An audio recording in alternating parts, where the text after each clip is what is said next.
Big boss പോലത്തെ ഒരു ഷോയിൽ കാണിക്കേണ്ടത്. സമൂഹത്തിന്റെ പ്രതിഫലനമാകണം ബിഗ് ബോസ് പോലത്തെ ഒരു ഷോ. അത് യവന്മാരുടെയൊക്കെ നാറിയ സ്വന്തം സ്വാർത്ഥ താല്പര്യങ്ങൾ സംരക്ഷിക്കാൻ വേണ്ടിയിട്ട് പെണ്ണുങ്ങളെ കൂടെ വിളിച്ച് കിടത്തിയിട്ട്, അല്ലെങ്കിൽ പെണ്ണുങ്ങളുടെ കയ്യിൽ നിന്ന് കാശ് മേടിച്ചിട്ട്, അല്ലെങ്കിൽ മത്സരാർത്ഥികളെ കാശും മേടിച്ചിട്ട് അവരെ ജയിപ്പിക്കാൻ വേണ്ടിയിട്ട് കാണിക്കുന്ന നാരത്തരമാകരുത് ഒരു ഷോ. അതും പ്രേക്ഷകരുടെ വോട്ടെന്ന് പറഞ്ഞ് മുന്നോ നീയൊക്കെ എന്തോ കാണിച്ചോ?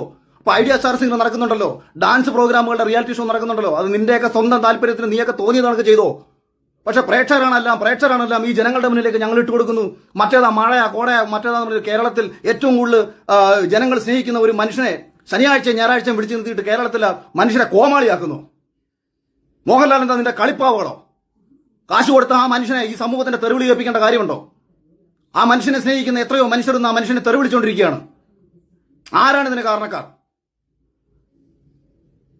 നിനക്കൊക്കെ എതിരെ പറയാൻ പല ആൾക്കാർക്ക് പേടിയായിരിക്കും. കാര്യം നഷ്ടപ്പെടാൻ ഒരുപാടുണ്ടെന്നുള്ള ചിന്ത കൊണ്ടാണ് കുമാരൻ നിനക്കൊക്കെ എതിരെ പറയാൻ ഭയപ്പെടുന്നത്. എനിക്കൊരു വെണ്ടയ്ക്ക